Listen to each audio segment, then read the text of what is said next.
This is the face that WWE Creative should make after every Monday Night Raw episode. Be ashamed, monkeys. WWE Super Showdown 2019. What an embarrassment. Possibly the worst WWE pay-per-view of 2019. So much happened, but then again, nothing really happened. Nothing changed at all. It's almost as if you could just watch Raw and SmackDown and you haven't missed a thing. And here's an interesting picture of the crowd. Really, sold out crowd right here in Jeddah.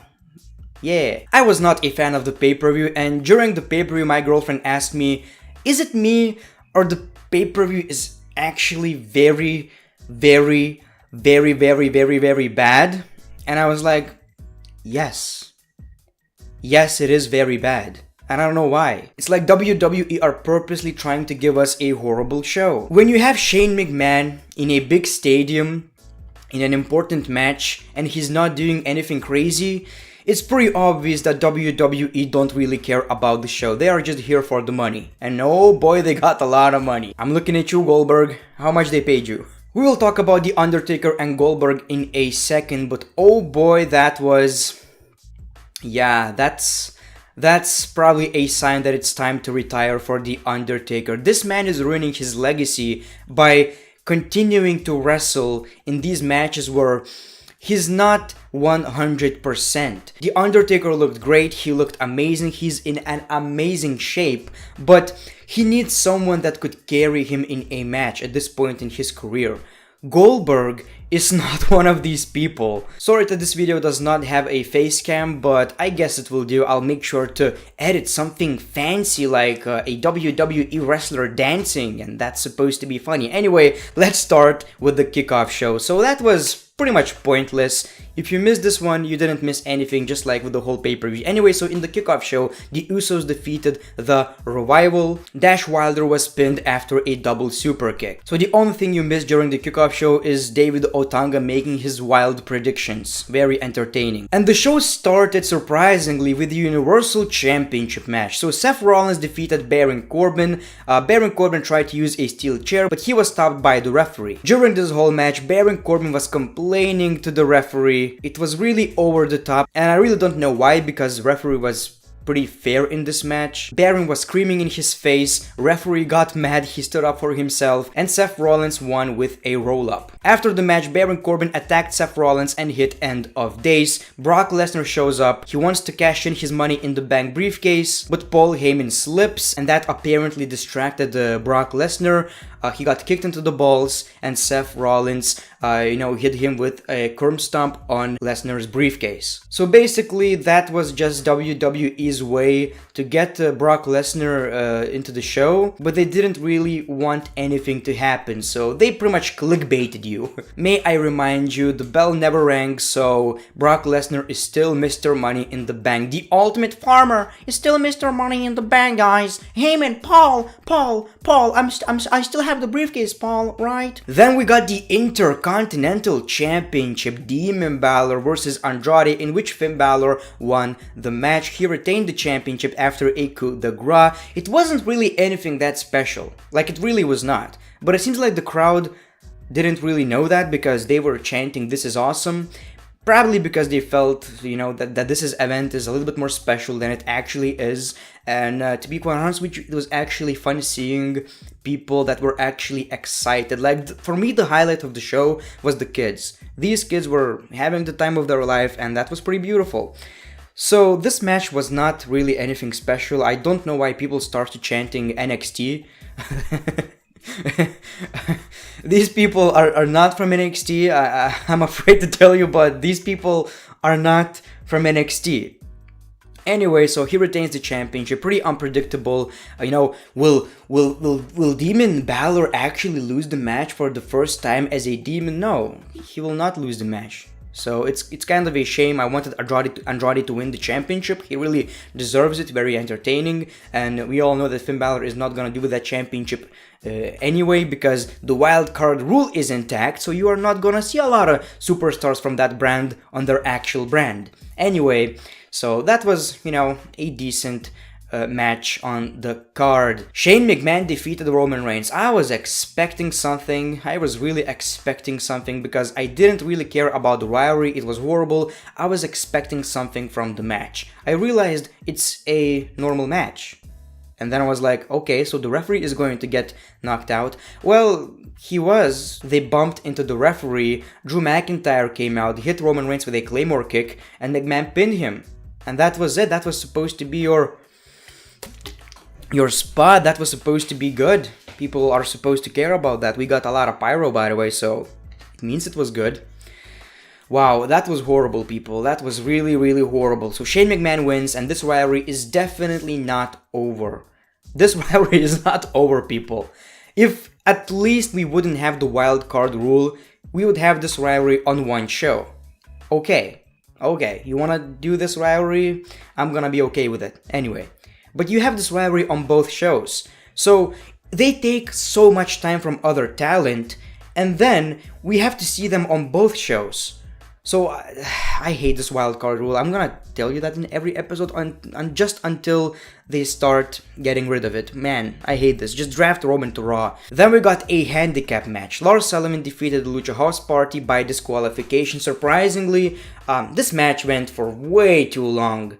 This was supposed to be, in my opinion, a squash match, and man, this was horrible. So they got disqualified when they attacked him 3-on-1, they got the upper hand, but then Lars Sullivan came back and just destroyed all of them. I don't know. Horrible. Just horrible stuff. Randy Orton defeated Triple H, so that was the match that people cared about the most by far. By far. So the only people that this crowd cared about were the people who were already balding. Anyway, this match was, it went for way too long, first of all. Like, 75% of the match was really boring, nothing that we haven't seen before, and I was really excited about the match, you know, my childhood, nostalgia, I love that. But it was nothing special. It kinda became entertaining during the end when they started hitting their finishers. And surprisingly, Randy Orton won the match, so that's good because he's an active competitor. I like that. Corey Graves said that Randy Orton is still using tactics that Triple H taught him. Dude, they were in a team in 2004. It's 2019. I feel like Orton has his own character. He loves snakes. That's Orton's character right now. Anyway, so that was, you know, the most entertaining part of that match was the fact that crowd were really into it, and I was shocked by that. Anyway, so then we got Braun Strowman versus Bobby Lashley. I didn't really watch that one. I couldn't allow myself. I felt like it was offensive to myself, you know? I would disrespect myself. I would disrespect my eyes by watching this garbage. So we got Braun Strowman defeating Bobby Lashley after 2 power slams. During that match, I uploaded a video on YouTube. I just really didn't care. We got the WWE Championship match. Kofi Kingston defeated Dolph Ziggler. So Dolph Ziggler super kicked Xavier Woods during the match, and Xavier Woods got his revenge by kicking Dolph Ziggler into the face, and then Kofi hit Dolph Ziggler with Trouble in Paradise, so he won the match, but he didn't win fair. After the match, Dolph Ziggler demands a rematch in a steel cage match. Hopefully he's gonna win the championship, but we all know that he won. So this match was also disappointing. Like, they have so many entertaining matches. During the PG era, like during the 2010, 12, wherever era, Ziggler versus Kofi was your Ricochet versus, I don't know, Andrade match. Like, during that era, it was really special and always fun to watch. This one sucked. Like, this was way too short. They should have just took time from Triple H and Randy Orton, in my opinion. So it didn't really have time to get entertaining, you know. It was kinda underwhelming, and nothing really happened. The build was more special, and the promo packages were longer than the actual match, dude. And yeah, pretty horrible, and nothing really changed after this one except that we are getting another match. So 50-man battle royal, people. Oh my god, this is someone's without intelligence WWE Universe mode idea. Wow. This was just wow. I have no words. This was painful to watch. Anyway, I'm not gonna even talk about it. The most important thing to me is that EC3 got eliminated first, so these people are really punishing the guy for no reason whatsoever. This guy needs to leave for AEW as soon as possible. It's really unfair, and these kind of things make me hate WWE so much, dude. Like, anyway, so the last people remaining were Elias and this jobber Mansoor or whatever. So he won the match because he is from that country, and people really cared about that. Like, this guy got the biggest pop. People were crying in the crowd.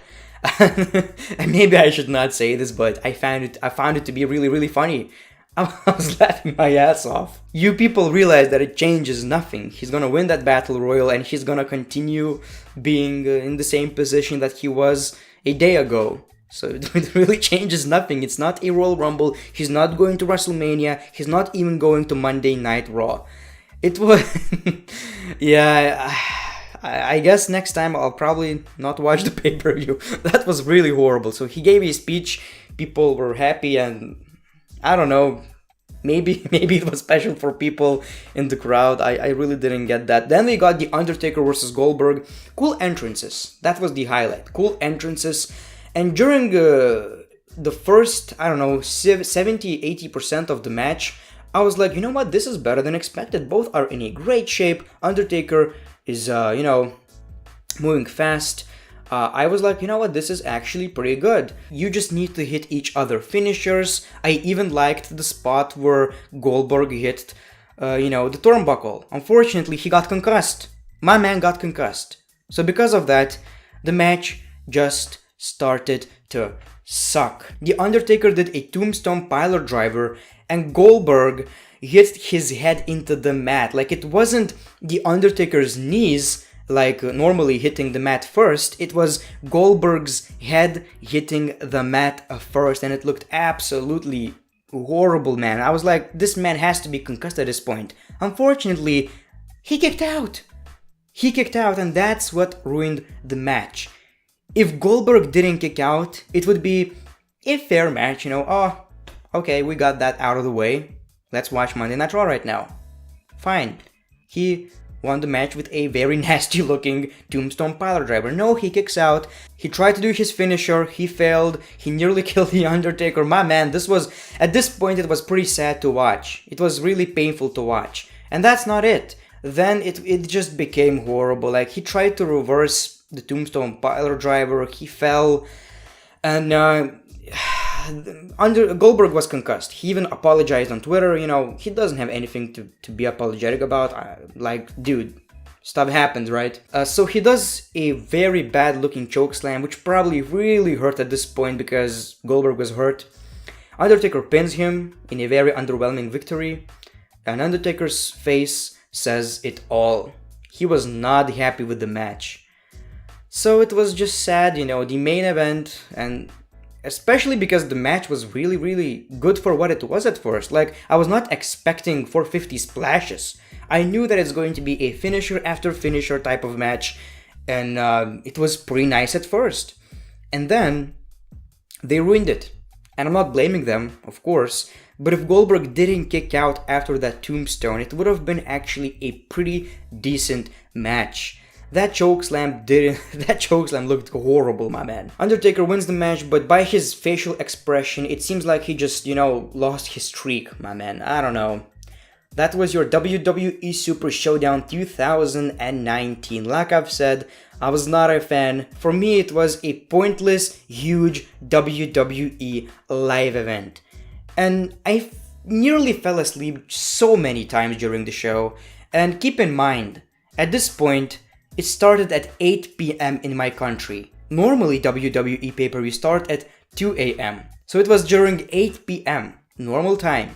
And I felt more tired because just how much nothing really mattered on this show.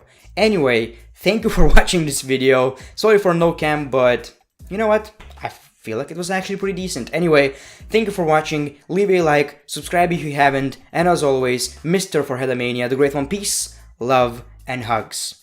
It's been, I guess it's been a pleasure. I don't know. Thank you very much.